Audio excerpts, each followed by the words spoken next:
जय श्री राम दोस्तों। इस बार का हमारा वीडियो होने वाला है 3D टूल का। तो 3D टूल में हम जो सबसे पहले सिलेक्ट टूल के बारे में बात करेंगे। जैसा कि मैंने प्रीवियस वीडियो में बताया था कि ये वाला जो फर्स्ट वाला टूल है तो उसको हम कैसे यूज़ करेंगे। ठीक है, तो चलिए शुरू करते हैं। अब पहला टूल जो क्या है, सिलेक्ट डिज़ाइन। ये क्या करता है, जो आपकी जो 3D डिज़ाइन होगी उसे आप सिलेक्ट कर पाएंगे। ठीक है, इसका यही काम है। दूसरा टूल है हमारा सिलेक्ट लेबल और पार्ट। ये मैंने प्रीवियस वीडियो में बॉटल बनाया था वाटर का और उसमें लेबल लगाया था। तो वो जो लेबल रहता है, तो अगर उसे सिलेक्ट करना हो तो आप क्लिक करेंगे तो लेबल सिलेक्ट हो पाएगा। ठीक है, अभी अगर मैं सिलेक्ट कर रहा हूँ इसे, तो ये इसे सिलेक्ट नहीं कर पा रहा है क्योंकि ये बॉक्स है, लेबल नहीं है। ठीक है, तो इसका ये काम है सिलेक्ट करने का। चलिए अगला टूल हम देखते हैं, सिलेक्ट टीयर अवे पार्ट। ये टीयर अवे पार्ट का बहुत ही इंपॉर्टेंट यूज़ है जब हम एनिमेशन बनाएंगे। ये देखिए, मेक टीयर अवे एनिमेशन। तो यहाँ पर हम जो भी लाइन वगैरह बनाएंगे जो टीयर के लिए रहेगा, तो ये पर्टिकुलर उसी चीज़ को सिलेक्ट करेगा जो टीयर वाला रहेगा। ठीक है, तो इसको डिटेल में मैं जब ये वाला बताऊंगा आपको, एनिमेशन वाला अगला जो पार्ट रहेगा इसका, एनिमेशन वाला, तो मैं पूरा इसको कंप्लीट कर दूंगा इसमें। ठीक है, कि टीयर अवे पार्ट का क्या यूज़ रहता है। अगला टूल है हमारा सिलेक्ट हार्डवेयर। इसमें हम क्या करते हैं, जैसे कोई सी डिज़ाइन है उसमें यहाँ से प्लेसमेंट करते हैं। जैसे मैंने यहाँ पर कर दिया, ठीक है, ये यहाँ पर कर दिया। ठीक है, ये मैंने हैंगर लगा दिए इसके। अब इसे सिलेक्ट करना हो तो ये यहाँ से आप इसे सिलेक्ट कर पाएंगे, ये। ठीक है, तो इसका ये यूज़ है। अगला है हमारा मूव पॉइंट टू पॉइंट। इसका यूज़ कैसे होता है, जैसे आपने ये पॉइंट सिलेक्ट किया, ठीक है, और अगला पॉइंट आपने ये सिलेक्ट किया, तो ये यहाँ से यहाँ पर पॉइंट को मूव कर देगा, इसको मूव कर देगा ये पॉइंट से यहाँ पर। जैसे ये फर्स्ट वाला है और ये सेकंड वाला, तो यहाँ से यहाँ से इसको मूव कर देगा पॉइंट टू पॉइंट। ठीक है, अगला है हमारा मूव डिज़ाइन। अब मूव डिज़ाइन का क्या है, इसमें इसको मूव करेगा। जैसे यहाँ पर मैंने सिलेक्ट किया, ठीक है, और मैं इसको यहाँ से सिलेक्ट करूँगा तो ये इस प्रकार से ये मूव कर पाएगा। ठीक है, इसी में अगर आप इसे सिलेक्ट करेंगे तो ये आप ऊपर के साइड भी सिलेक्ट कर पाएंगे। ठीक है, और ये जो रेड है, अगर रेड को सिलेक्ट करेंगे तो उसको रेड साइड सिलेक्ट कर पाएंगे, जो एक्स वाई जेड डायरेक्शन रहता है। ठीक है, इसमें ये दिया रखा है कि एक्स वाई जेड, ये आप इसको ऐसे भी कर सकते हैं, ऐसे है, ठीक है, ऐसे है, ठीक है, ऊपर नीचे। ठीक है, अगला है हमारा डुप्लीकेट डिज़ाइन। इसका क्या यूज़ रहता है, आप इसको सिलेक्ट करो और यहाँ से इसको डुप्लीकेट कर दो। ठीक है, ये डुप्लीकेट डिज़ाइन हो गया। इतना समझ में आ गया। अगला है हमारा इसी में एक्स वाई जेड। अब किस डायरेक्शन में आपको डुप्लीकेट करना है, इस डायरेक्शन में या फिर इस डायरेक्शन में। ठीक है, अगला है हमारा अनग्रुप। ग्रुप और अनग्रुप सिंपल है ये। जैसे आप दो डिज़ाइन को ग्रुप कर पाएंगे, अनग्रुप कर पाएंगे, तो इसमें दिखाने की ज़रूरत नहीं है कि क्या है। ठीक है, वही सेम फंडा। जैसे मैं इसका एक डुप्लीकेट कर लेता हूँ, मैंने इसका एक डुप्लीकेट कर लिया।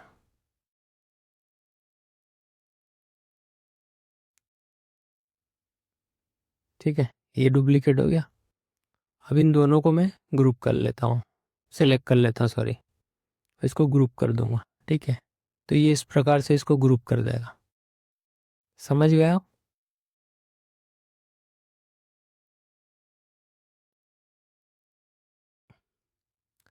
अगला टूल है हमारा रोटेट डिज़ाइन। रोटेट डिज़ाइन का क्या यूज़ है, आप इस पर डबल क्लिक करोगे ना तो ये रोटेट कर देगा। ठीक है, वैसे आप अगर रेड पे क्लिक करोगे तो ये इस टाइप से आप रोटेट कर देगा डिज़ाइन को। ठीक है, यहाँ पर क्लिक करोगे तो इस प्रकार से रोटेट कर देगा। बस यही यूज़ है इसका। ठीक है, उसके बाद हम बात करते हैं इसमें स्केल डिज़ाइन। स्केल डिज़ाइन का क्या यूज़ रहता है कि जैसे मैं अगर यहाँ पर एक मॉडल लाता हूँ 3D वाला, ठीक है, मैं ये लेके आ गया, ये मेरा 3D मॉडल है। ठीक है, अब अगर मुझे इसको स्केल करना है तो किस प्रकार से कर पाऊंगा? तो इसको सिलेक्ट करूंगा, ये यहाँ पर, ये तभी हाईलाइट होगा जब आपका 3D मॉडल आएगा। ठीक है, तो ये स्केल है। तो यहाँ से आप यूनिफॉर्म स्केल, आप यहाँ पर साइज देंगे तो उस प्रकार से आप इसको यूनिफॉर्म स्केल कर पाएंगे। ठीक है, जैसे मैं इसे 2 करता हूँ, ये। ठीक है, Ctrl Z, ये छोटा हो गया। तो बस यही काम है इसका स्केल टूल का। ठीक है, हाँ, अगला टूल है हमारा ड्रैग टू प्लेन। इसका मैं बताता हूँ आपको क्या यूज़ है। पहले हम इसको क्लोज कर लेते हैं, 90 कर लेते हैं, सभी को क्लोज करके बॉक्स बना लेते हैं। ठीक है, ये हमारा ये बॉक्स बन गया। अब इसका क्या यूज़ है, ये है ड्रैग प्लेन। आप इसको इस प्रकार से ड्रैग कर पाएंगे प्लेन पे। मतलब प्लेन जैसे आपका जो बेस रहेगा ना किसी भी चीज़ का, जैसे सेल्फ है, सेल्फ के ऊपर आपको ड्रैग करना है तो इसको डायरेक्ट वहां पर मूव करा सा कर पाएंगे। ठीक है, अगला है अरे कॉपी। अरे कॉपी तो सिंपल है, अरे मतलब बहुत सारे उसके कॉपी कर देता है। ठीक है, तो इसको हम ऐसे समझते हैं, यहाँ से इसको अगर अगर आप ड्रैग भी करेंगे तो ये ड्रैग भी कर लेता है ये। ठीक है, आप जैसे भी करेंगे ड्रैग, माउस को राइट क्लिक को प्रेस करते हुए आप ड्रैग करेंगे तो ये इसकी कॉपी कर देगा। अगर ऐसा ना चाहते हुए आप चाहते हैं कि पूरा कंट्रोल हो तो ये यहाँ पर क्लिक करना। अब आपको एक्स में कितना चाहिए, मुझे 2 चाहिए, और मुझे वाई में 2 चाहिए या 3 चाहिए। अब टॉप में जेड में कितना चाहिए, 2 चाहिए। ओके कर दो, तो ये आपका कॉपी हो जाएगा। ठीक है, एक ब्रदर ने कमेंट किया था कि कोरोगेशन का साइज कैसे लेते हैं, तो वो भाई को मैं ये कहना चाहता हूँ कि ये जैसे मान लो आपका प्रोडक्ट कितना है।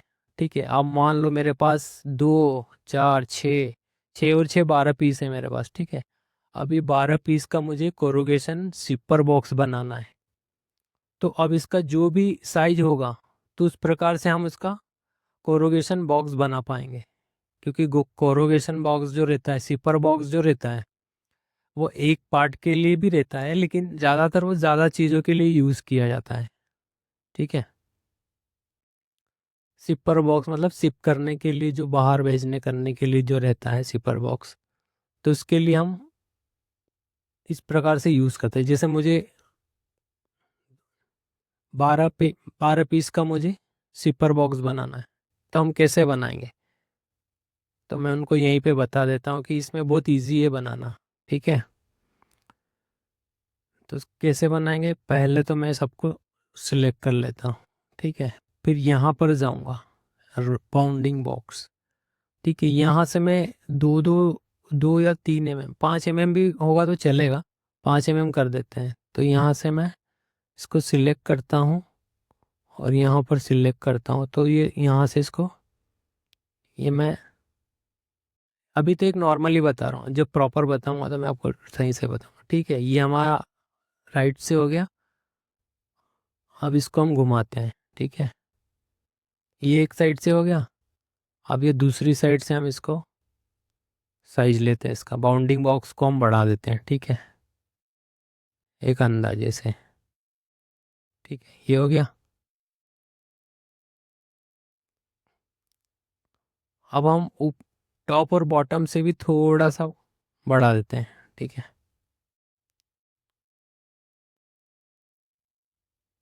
ये बाउंडिंग बॉक्स सिलेक्ट किया मैंने, यहाँ पर क्लिक किया और यहाँ से हल्का सा ये कर दिया मैंने। अभी हमारे एक्स वाई जेड तीनों डायरेक्शन में हमने ये बढ़ा दिया है, ठीक है। अब सिपर बॉक्स इसमें बहुत इजी है बनाना। अब हम क्या करेंगे, इसको सिलेक्ट करेंगे, कहाँ गया है, हाँ, रन स्टैंडर्ड, ठीक है। इसको सिलेक्ट किया मैंने और इसको सिलेक्ट किया। अब हम जाएंगे सिपर कोरोगेशन बॉक्स में, ये फेब को सिलेक्ट किया, 200 सीरीज वाले में मैं सेकंड वाला सिलेक्ट करता हूँ,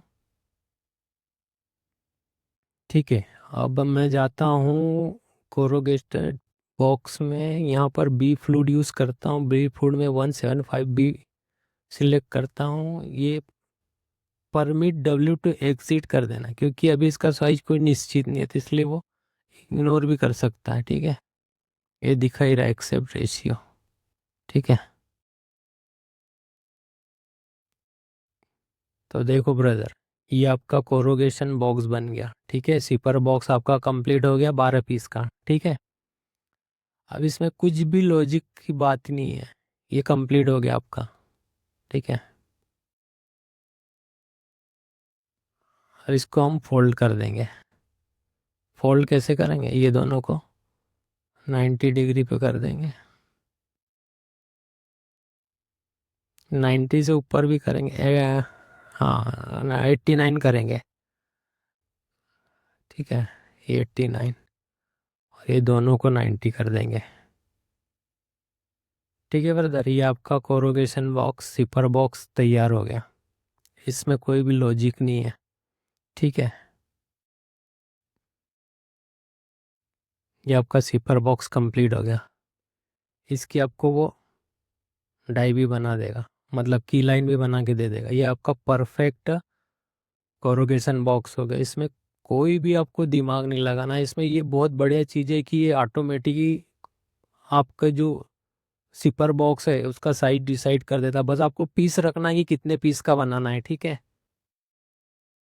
तो इस वीडियो में इतना ही दोस्तों, मिलते हैं अगले वीडियो में, तब तक के लिए जय श्री राम।